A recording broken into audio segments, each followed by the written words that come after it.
Driving के दौरान बार बार आरहान उसका हाथ पकड़ रहा था। कुछ नहीं होगा, तुम्हें ठीक हो जाएगा, सब कुछ कहने लगी। नहीं, मैं मर जाऊंगी, आपको नहीं पता मुझे कितना दर्द है, मुझे लग रहा है आज मैं मर जाऊंगी। फरजाना बेगम के हाथ में तस्बीह थी, दर्द शरीफ पढ़ रही थी। कहने लगी, बेटा कुछ नहीं होगा तुम्हें। बहरहाल बार बार वो उसी का हाथ पकड़कर जोर से दबा देती, अपने दर्द की शिद्दत को सहने के लिए उसके हाथ का सहारा लेती, और वो चुपचाप एक हाथ से गाड़ी चला रहा था, दूसरा हाथ रिहाना के हाथ में था। हॉस्पिटल पहुंचा, जल्दी से उसे व्हील चेयर पर बिठाकर लेबर रूम की तरफ छोड़कर आया, और फिर दिल में अजीब से वसवसे उठने लगे, दुआएं मांग रहा था अपने बच्चे की सलामती के लिए, रिहाना के लिए। लेकिन जब डॉक्टर बाहर आए तो डॉक्टर के चेहरे को अफसरदा देखकर आरहान की जान निकली थी।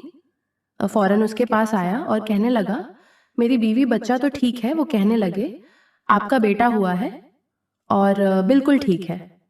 लेकिन रिहाना ये सुनकर उसकी जान निकली थी। कहने लगा, क्या हुआ मेरी बीवी को? वो कहने लगा, पता नहीं ऑपरेशन के टाइम बेहोश हो गई क्या था, लेकिन अभी तक होश नहीं आ रहा। हालांकि आमतौर पर खवातीन होश में आ जाती हैं। फिर एक नर्स छोटा सा बच्चा लेकर आई और आरहान की गोद में डाल दिया। उसके आंसू बहने लगे। कितना शौक था रिहाना को बच्चे का, और अब होश में नहीं आई थी। वो बेहद परेशान था। बच्चे को प्यार करके फरजाना की गोद में डाल दिया था। उसके आंसू बहने लगे थे। कितना शौक था। वो बेहद परेशान था, बच्चे को प्यार किया, फरजाना की गोद में डाल दिए। कहने लगा, प्लीज आप कुछ भी करके इसे होश में लाए।